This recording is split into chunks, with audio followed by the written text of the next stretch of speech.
3:30 already, huh? I definitely could sleep some more, but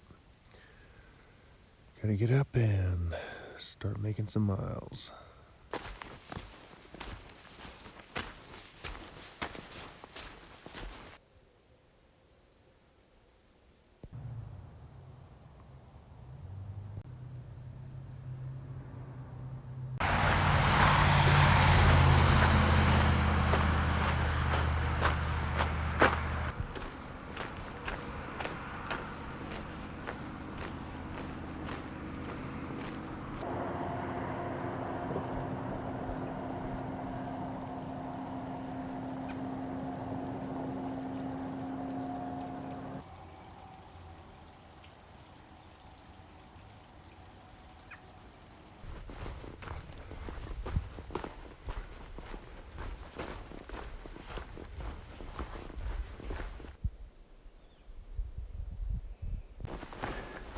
The sun finally came out and it's warm enough to take all my cold weather gear off, so I've loaded that up, slathered it on the sunscreen, and I am going to make the most of this day. This is supposed to be the nicest day this week, well, probably for a long time, because as far out as I can see on the weather report, it gets miserable after this. So this is a nice clear day. Tomorrow's supposed to be overcast. So I am going to do another run at my big day today and get as many miles as I can. Made a pretty good pace thus far. It helps not having to deal with rain first thing in the morning. It was a nice clear sky. I could see the stars and everything, so it was a nice morning to hike, even though it was freezing. It was still nice to not to be fighting the moisture. And for the second day in a row, I hope this holds, I managed to just get an area with just enough wind and just not enough condensation, I guess, because my tent was dry in the morning, and I really appreciate that because I can just put my tent away instead of trying to wipe it down or anything. But it is a pretty area in here, lots and lots and lots of lakes and ponds, so should have some good viewing for my last big sunny day.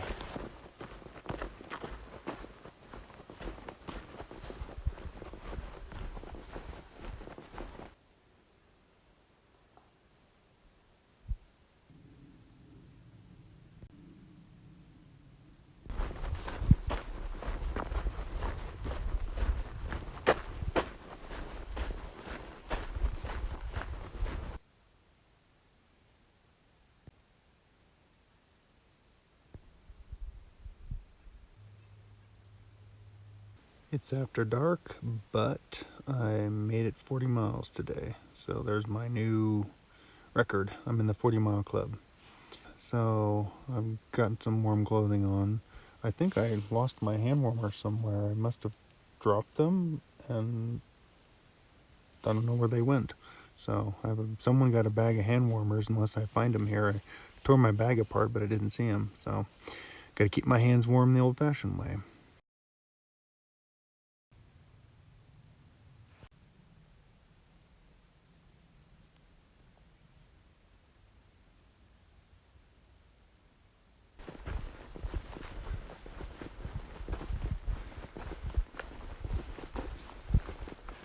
I am tired today.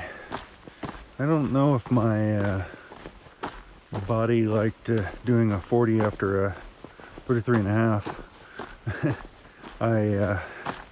My muscles near my hip, kind of the glute area, those old ones just really started tensing up and hurting and kept me awake. Woke me up way too much over the night, and so I was not real well rested. Head kind of hurts right now, but have to make miles if I'm going to finish before storms. So just wish my head weren't so foggy, but my legs are feeling fine right now. and my left knee that was bothering me, it gets better, and then it'll act up a little bit, but on the whole it seems to like to hike, so that's good. My feet, on the other hand, they got hammered yesterday.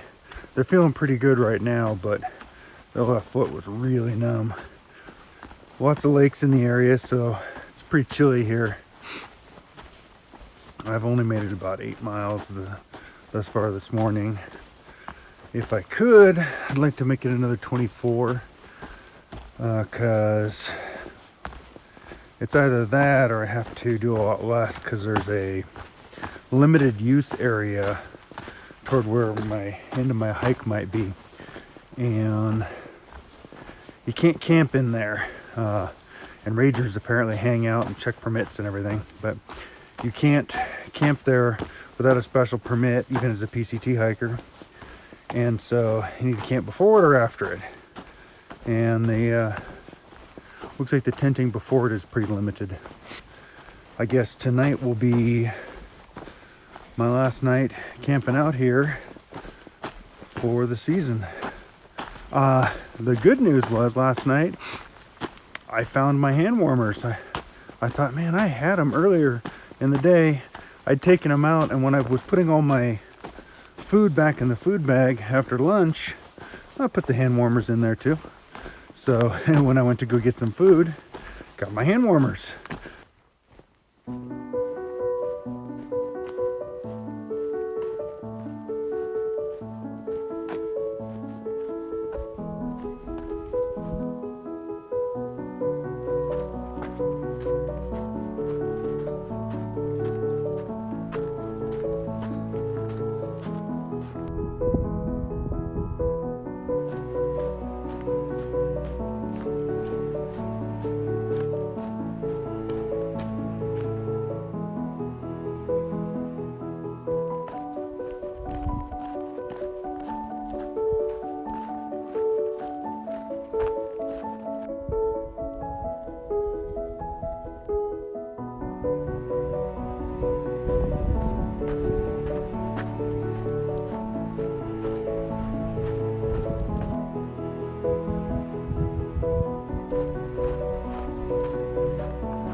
The lovely sun that was out earlier has been replaced by the overcast clouds.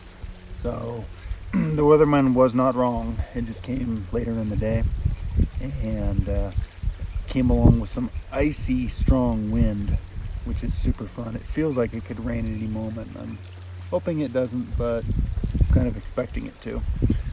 Ooh, so it's getting chilly. As I thought it might, it started raining, so I've got my rain cover on my pack, and I get out the umbrella and just kind of hide under that.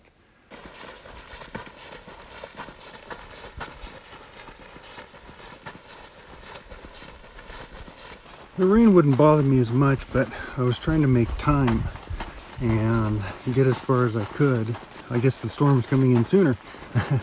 But Saturday's supposed to be even worse. Snow 4,000 feet and above. So I definitely want to get beyond that. And my mom offered to come pick me up because she's in Northern California and pretty close, about 5.5 hours. So she said she'd come get me from Highway 20 and take me over to Portland, which was really nice of her. And she's scheduled to come in tomorrow. So I want to make sure I'm there for that too. So I'll go, keep going ahead. My headlamp,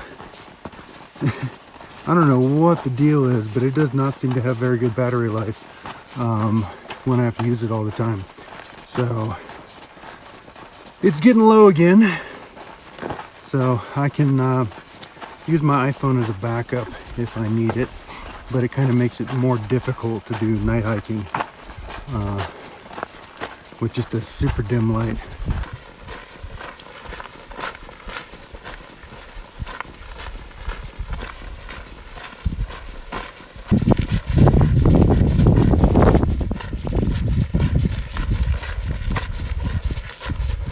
I am certainly glad I brought this umbrella.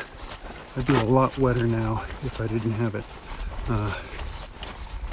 I just crossed over into the limited use area, which means I can't camp here, so I have to walk through. There was a guy who got caught out here with his dog, and they're setting up a camp right before it. I need water though, and about halfway through this is some reliable water, and then I'll have to get through it and find a campsite on the other side. So I'll be hiking in the dark and the rain, which is always fun. Every mile I do gets me a little bit closer to town, and in case the weather turns even worse, I'd rather be closer to town. It is kind of pretty in here.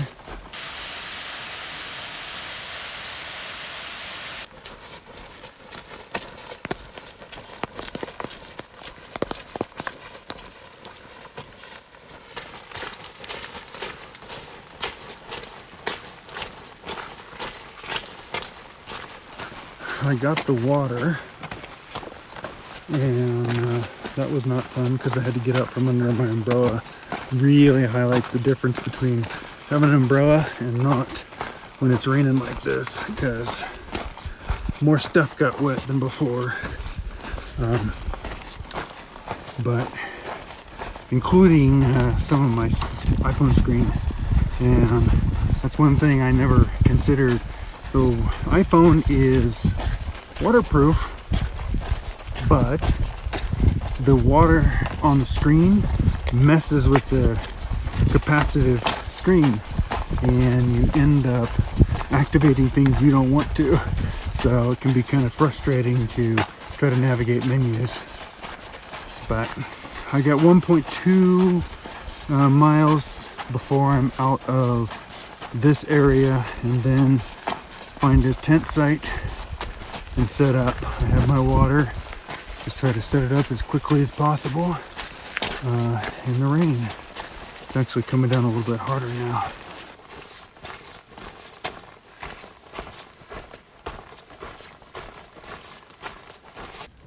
Well, that was some fun night hiking. I had a really good trip. I thought I was gonna face plant it. Finally, I've had some nasty trips, but this was one of the worst ones.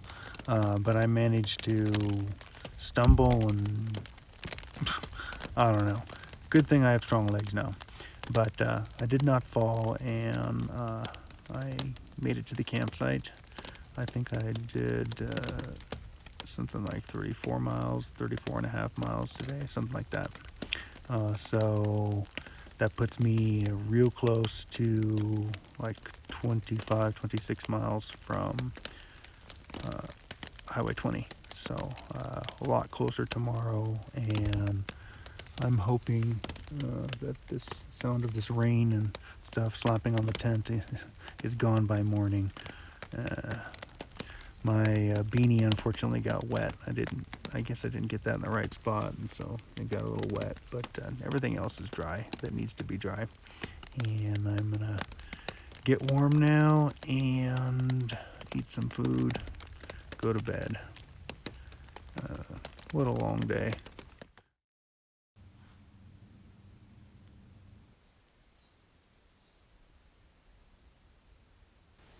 Whew, that was a cold night.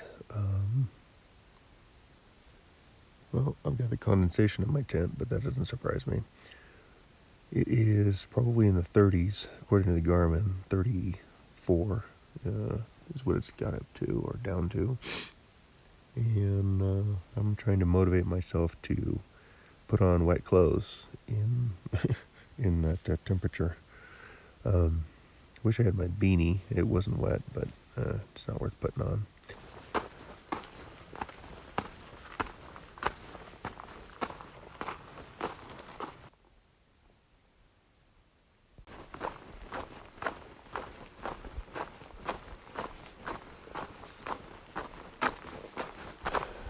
getting ready took me a lot longer than I wanted, but things were wet and it's freezing. The ground's actually frozen in a lot of spots. So it is cold. My fingers are numb right now, but they'll warm up. All of that pales when you consider the sun's out. It's chilly, but it's not raining, and I actually see blue skies. I see the clouds in the distance, but I'm optimistic that I can make it the day without being rained on. That would be awesome. I hope it heats up more too. I could use another 15 degrees on the thermostat.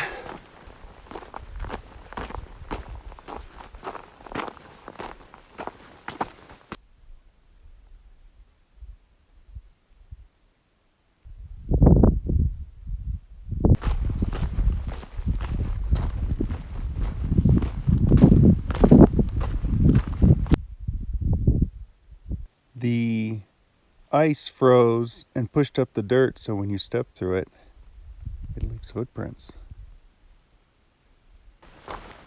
The sun has come out, and while it's still cold, it's warming things up pretty well. Having this black rain jacket is nice because it gets some of the heat, but I'm loving it. Hopefully it'll start to thaw some things out because the ground is still frozen. But at least I'm thawing out, which is really nice.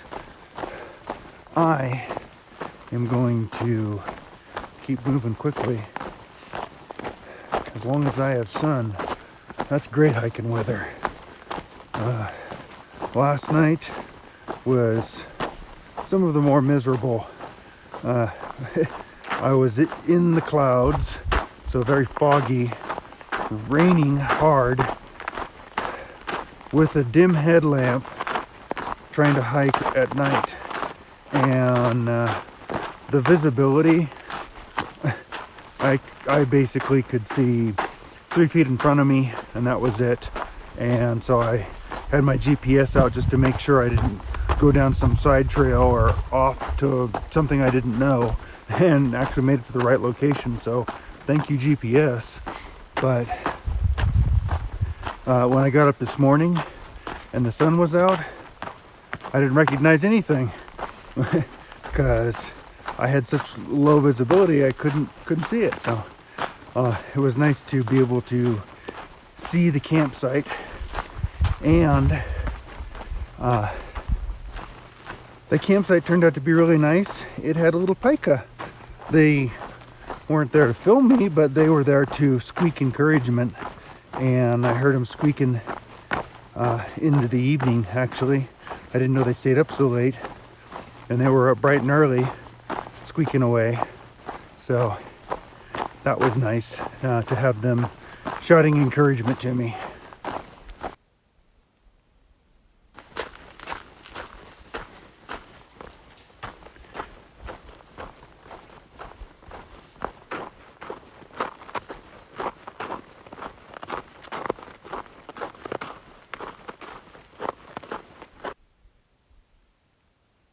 I had to stop at a little pond and fill up an extra water bottle.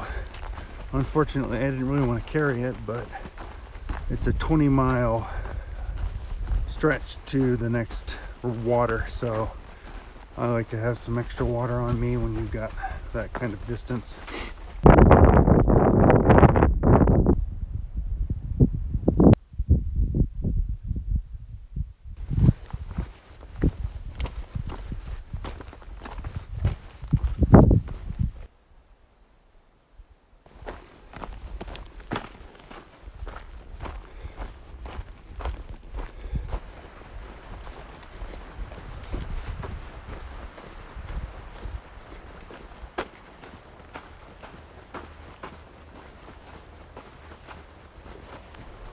I just hit the 2,000 mile mark. It's kind of a weird thought to think that I've walked 2,000 miles on the PCT. It's an accomplishment to me. Only about a half mile from being done here, And I was thinking, I'm glad I had the opportunity to do the 135 miles in 4 days and get my 40 and everything, because this is most likely the last time I'll be in the kind of shape that I can do that. Because I used to think a 20-mile day was a big deal. And I've done a 40. So that's pretty cool to have earned that level of fitness. Of course, now the fitness will go away because fitness be fickle, but it was cool that I did it.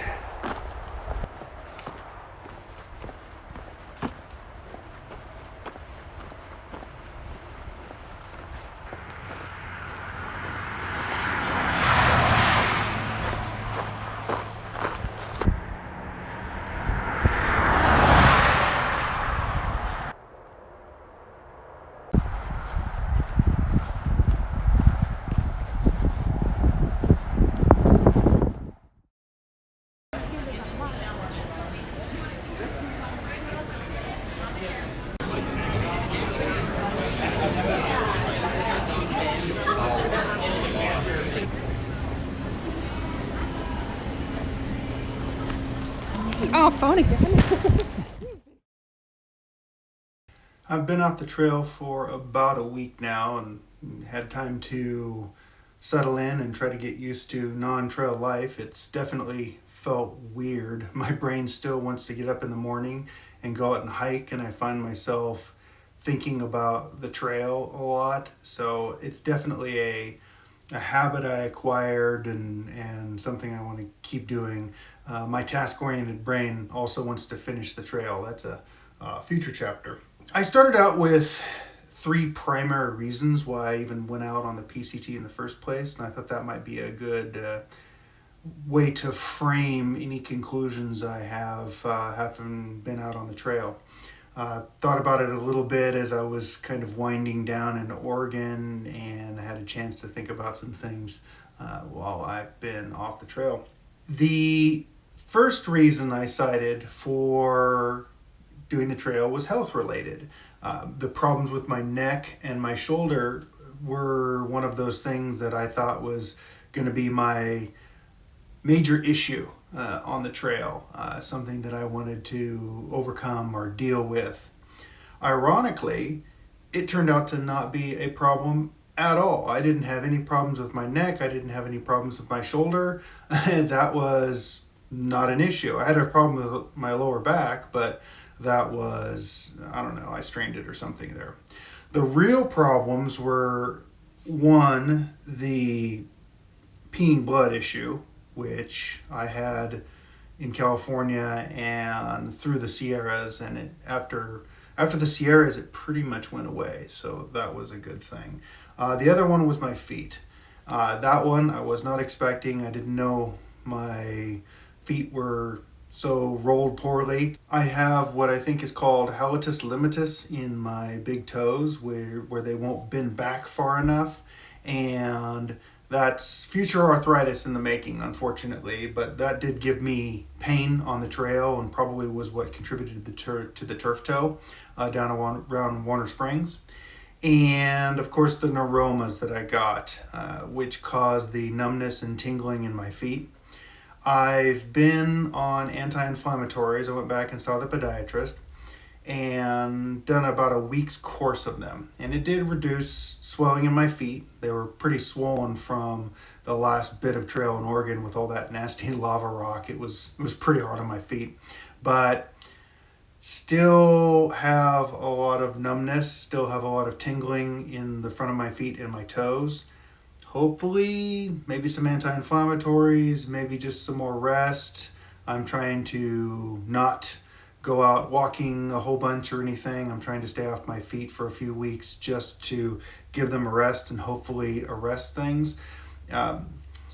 Unfortunately, it could be something I have more long term. That was a risk I took when I decided to go back out on the trail and continue to hike. That was the warning the podiatrist gave me. So Hopefully it doesn't come to pass that way, but if so, I'll deal with that.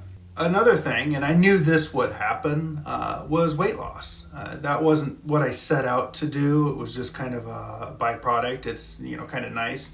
The one problem I will say with the weight loss was I didn't just lose weight in fat, I lost it in muscle. So my upper body is a lot smaller than it used to be.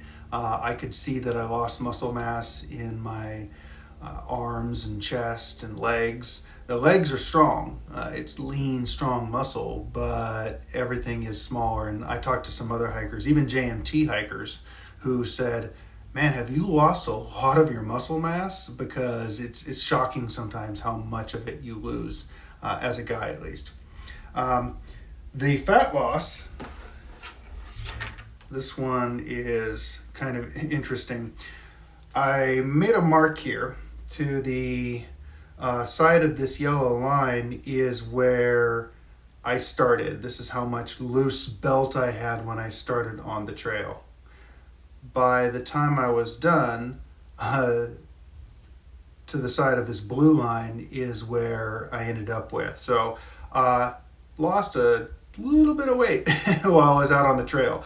So I didn't trim it. I kept it that way just so I could kind of see how much weight I'd lost. So for me, it was kind of an interesting thing to see all that weight. Now, the trick will be keeping it off. A lot of people gain their weight back.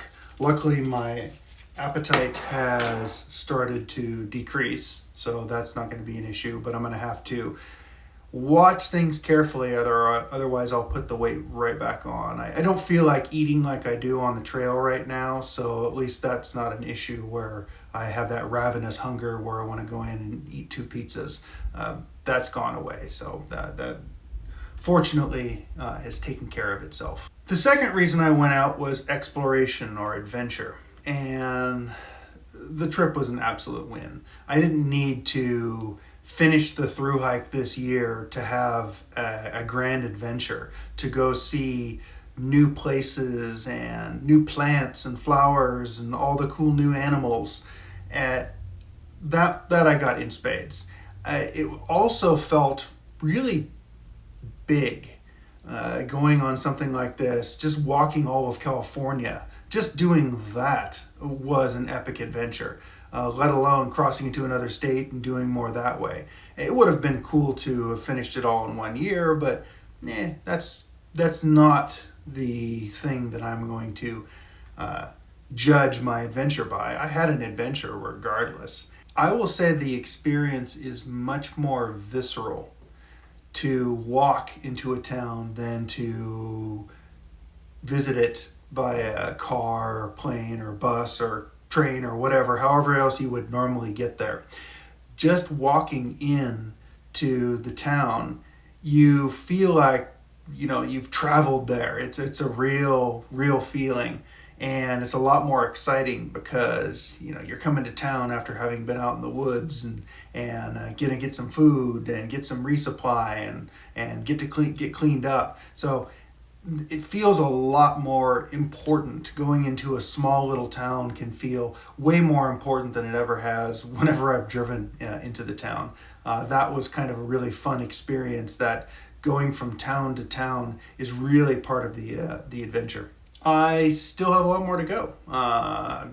2001 miles, that means I have 649 miles, 650 miles to go still, which, wow, that sounds like a lot. It wouldn't be in my current shape, but when I get back out, I won't be able to do as many miles at a time. But I will get to go out with some friends. So go out with Chrissy, go out with some other friends, and go do the hiking. I think that's going to be a lot of fun, and I'm actually really looking forward to that. And I literally started thinking about it and planning it already because I'm so excited to go back out and do the Timberline Lodge section, the final stretch of Oregon. I think that would be really fun to hike in there, go stay at Timberline Lodge, and then walk into Cascade Locks. I think that's a good next little trip, making my way north, and I'm excited to do it. So that'll be one of those things where I'm going to be chomping at the bit to go finish that next year. The third thing was the wild card, personal growth. You never know how you're going to grow when you start something, when you challenge yourself. And that's just something you have to kind of figure out.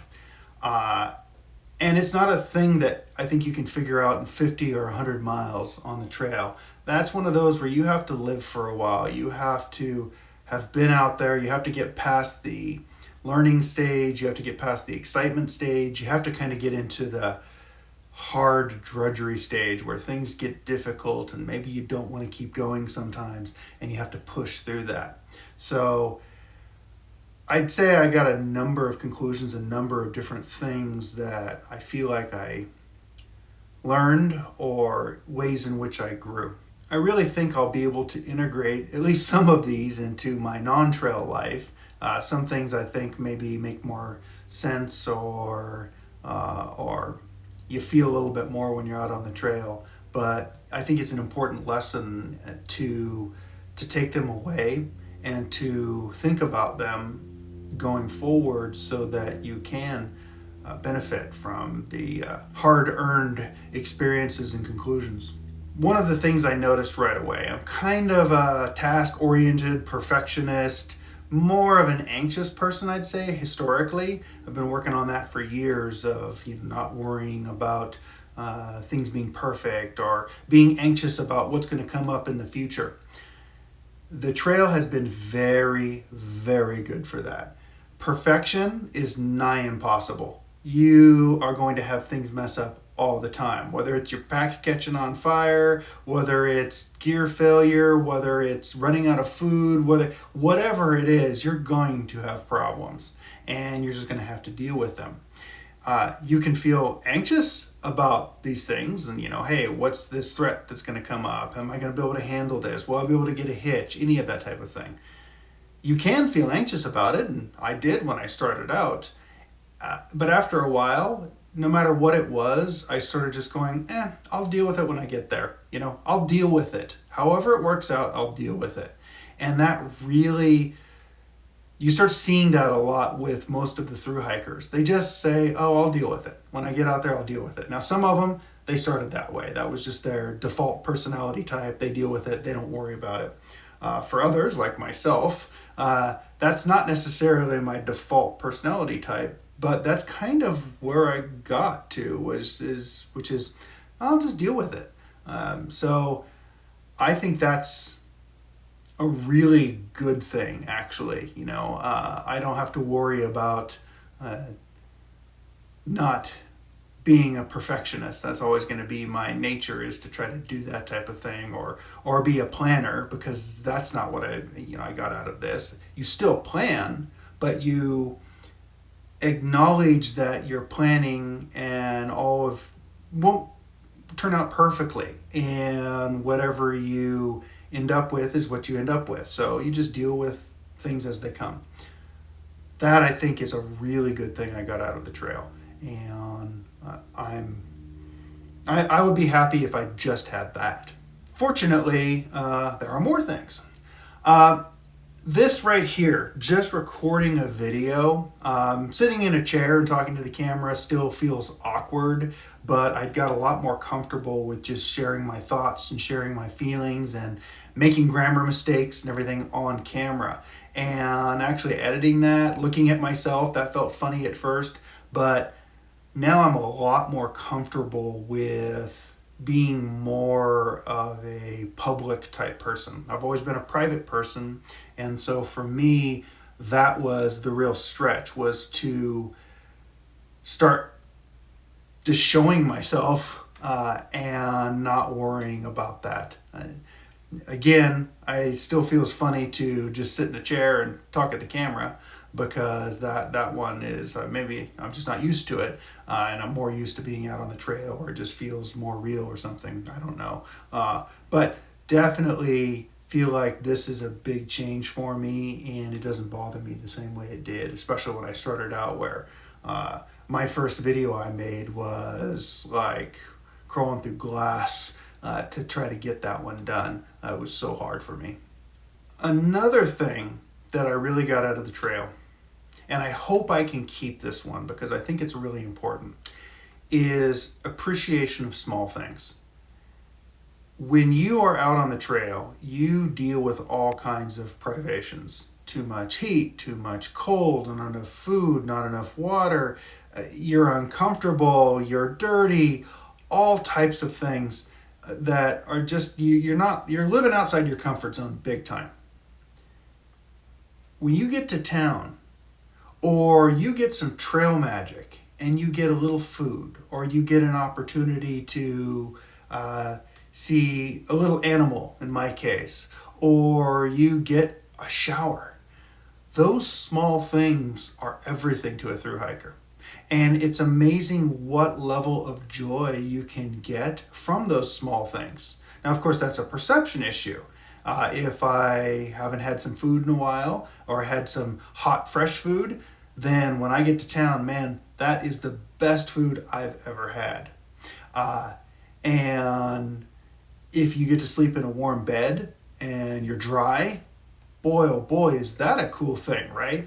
You really start to appreciate things that living in society you don't appreciate because you have that, right? Most of us are used to going to sleep in a bed that's dry and relatively warm. You can put on another blanket, being able to take a shower whenever we want, all the food you want, which is part of the problem in our society, I guess, is we have all the food we want. But out on the trail, you have the food you can carry. And so getting to town, you really start to appreciate good food that way.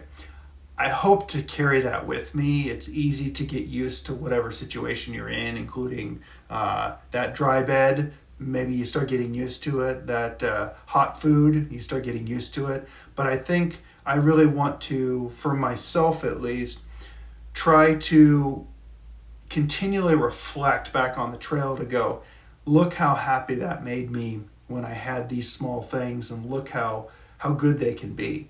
It really shows how sometimes lack in life, sometimes doing without, is really important because it makes the times you get to have so much more important.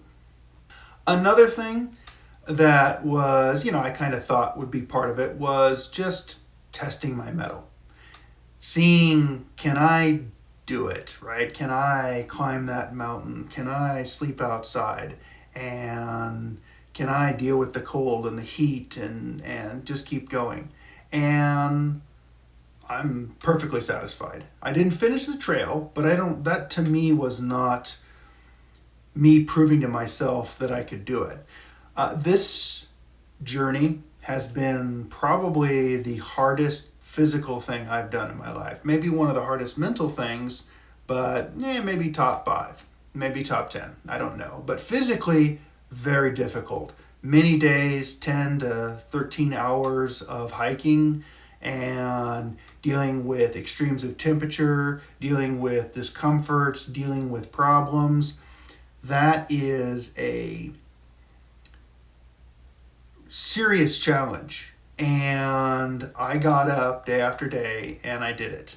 And even when I realized I couldn't finish the trail in South Lake Tahoe, I realized I'm not going to be able to finish the trail, not unless I want to start doing crazy winter snow hiking, which I never planned on doing, and I don't think it's safe. In fact, I tried to encourage some others that I met on the trail who were late to not do that because I don't want to see any PCT hikers getting hurt. It's, the trail is not worth, finishing the trail is not worth getting hurt or losing your life. That doesn't make any sense.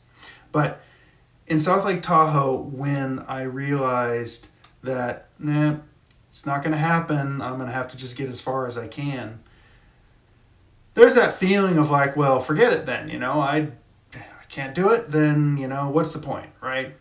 But I didn't give into that feeling. I said, no, keep on going, go as far as you can, keep going until it's the time to stop, which was either kind of the end of September or until the weather started turning bad, which, kind of coincided. The very end of September was when snowfall and freezing weather and everything started occurring. So winter was a little bit early, a little late this year and a little early this year. So that was kind of a rougher thing.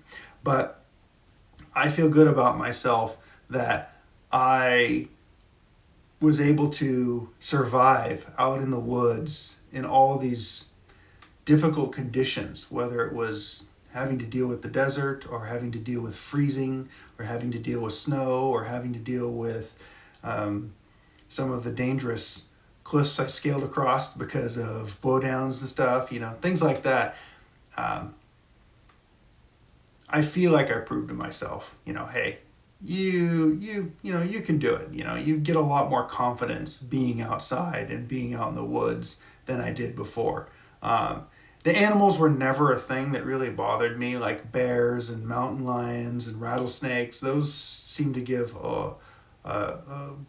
be a serious source of trepidation for many people, but those were never the things that bothered me the most. I was more concerned with snow and things like that, because you're gonna get snow, you're gonna get dangerous cliffs, you're gonna get that stuff. That's a 100% certainty, whereas you got a much smaller percent certainty that you're gonna even run into any of these animals, and even a smaller percentage chance that they're gonna want to be harmful to you in any way. So they never really bothered me, but the other stuff kind of did, but dealt with it anyway, so I feel good about that. As I mentioned, I am task oriented, and so I think, and this is why you can't really draw all your conclusions until you're off the trail for the year. Whether you finish the through hike or whether you do a portion of it, whatever reason, you really can't draw your conclusions until you're done. And one of my conclusions is about failure. That was never a thing that I had planned. When I started the trail, I assumed I would finish the trail, right? And I still will, I just won't do the through hike. But that failure really bothered me, right? The realization, hey, you're not going to finish the task. And oh boy, being task oriented, having said I was going to do a thing, that really bothered me that I wasn't going to do the thing. And I beat up on myself for a couple days, just like, man, you should have done something different, or what could you, that sort of thing. And that's not real productive. It's human, and that's one of those things you just have to deal with. But being okay with failing at something is really important, because I've always been, like I say, task oriented, get it done. And I normally succeed at things that I try. And it's okay to fail at some things. And in this case, I failed at the through hike. And being okay with that, I think, was a really important thing for me to kind of internalize. And being okay with it really deals with reframing. And that means perceiving the thing that occurred in a different light. Because it is a failure of sorts. I didn't do the through hike. I can't claim to have done a through hike. But I can look at the glass half full, as they say, 2,001 miles. I've done all of California. I've been through the Sierras, walked all that way, done most of Oregon, and that's a success by anyone's definition, including my own. So that's a huge feat. I also can finish the trail. It's not like I'm injured to the point that I can't go back out and keep hiking later on. And in this case, my reframing, and absolutely it's not a hard reframing for me, is that I get to go out with other people, that I get to go out with my girlfriend, to go out with friends, and that I get to go out refreshed. Probably my biggest criticism of the trail, maybe doing a through hike, is while it's cool to go through all of the different ecosystems and see the transition, that's probably one of the coolest pieces of the whole journey, is that you get to see going from desert to mountain to desert to Sierras, to see all that stuff and see all those different climates and animals and plants and everything. That is a really cool thing. But toward the end, I would say that you start seeing a change in people where it's all about the miles. Got to get the miles, got to focus on the miles, got to finish the miles. And it becomes about the goal and not as much about the journey. And so for me, I think actually letting go of that goal and then going back out, I'm going to go back out and I'm going to appreciate the remaining parts of Oregon much more than I would have if I had tried to put my head down, get some snow gear, try to make it through snowstorms, deal with all that freezing. That wouldn't have been as enjoyable. So the reframing is not a hard thing to do in that case. I really, when I look at whether I was successful or not, I accomplished my 3 why reasons, right? You know, my why I came out here, those are accomplished. I've grown, I have dealt with health issues, you know, although I've had new ones on there, and I had an adventure. So, you know, it's not a failure. I don't have to look at it that way, even though, you know, one checkbox didn't get checked. Another thing that was kind of a surprise for me was one around mental health. And I didn't think about this. It was one of those that, you know, just occurred to me later and wasn't even really a thing that I considered. But years ago, I used to be a pretty serious depressive and spent a lot of time with suicidal ideation, and was not a good thing. I spent a lot of time studying psychology, reprogramming my brain to look for the positive in the world, really trying to overcome that. And I think I did. But the one thing that was always there, was always in the back of my mind, and I couldn't quite say if whether it was true or not, was I kind of felt like it was like Alcoholics Anonymous or something, where once a depressive, always a depressive, right? Where I had come out of it and I had this new way of thinking and everything, but always thought like, wow, but maybe I'm just mentally fragile. Maybe I'm just gonna fall back into it at any moment. If I don't do the right thing, if the system gets under load, then you could go back into depression. And I kind of thought that was there. Maybe it was kind of a fear or something. I didn't spend any time dwelling on it, but it was kind of one of those where like, I don't know, you know, it feels like maybe if you put things under load, you might just fall back into depression. Looking back at, you know, some of my prior jobs and stuff and seeing the stress load that I've had there and not having fallen back into depression, that one, maybe that should have proved it to me. But the trail really did, because there was a physical and a psychic load put on me on the trail that was unique and pure in a way, because you don't have any other outside distractions or anything. You know, you're dealing with fear, you're dealing with discomfort, you're dealing with things that feel hopeless, the highs and lows of the PCT. But there are, you know, a number of lows. Some days you just don't want to get up. Other days you just feel like garbage. Some days it just doesn't seem like you're going to get there, right? You know, California's that way. It's why people get the NorCal blues. They finish the Sierras and they're still in Northern California. My conclusion after all that was really, I went through all of that and I had so many stresses on me, and, you know, and I got down. I had highs and lows like anyone would, but nothing hit me like wanting to go back. It wasn't even a thing. I never thought of any of the thoughts that I did when I used to be a depressive. I didn't fall back into that line of thinking.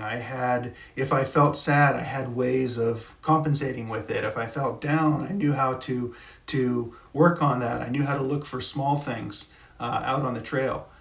That to me, I guess in a way, while the trail tested my mettle physically, I was testing my mettle mentally too. And so for me, it felt good. I felt like, you know what? It's not like AA. It's not a thing where you just got to watch out. You could fall back into it at any time. It is really something that you can change if you have the right perception of things and you start reframing your life and looking for good things in the world instead of all just the bad things. confirmation bias is real, whether you're looking through rose-colored glasses or looking for the worst in the world. And same thing applies to the trail. So that was a real surprise to me, and I guess it shouldn't be that surprising, but it was kind of one of those, just like a, hey, now that I look back, I did that, and I came out just fine. Everything's A-okay. That is a happy surprise for me, and really like that.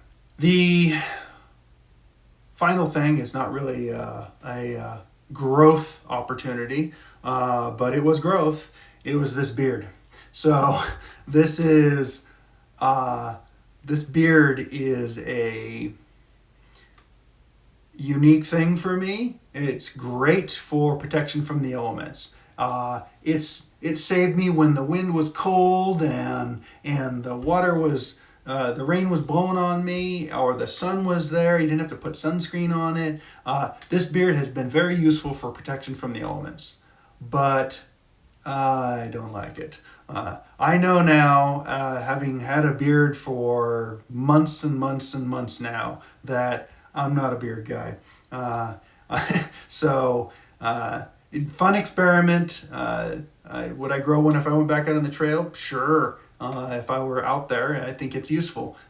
Again, protection from the elements. But I'm just not a beard guy. I like being clean shaven, and I want to go back to that. In fact, I am tired of being scruffy looking. Hair's too long, beard's too long, and I need to get that taken care of. So I think I'll do that. That's better. I guess that's it for the year. I have all my stuff back here that I need to organize, and I've been eating up some of the trail food that I'm not going to be eating out on the trail, and some of the other stuff, if it'll keep, I'll just keep it for when I go back out on the trail. But get it all cleaned up, and I will get ready to head back on out and keep working on the trail.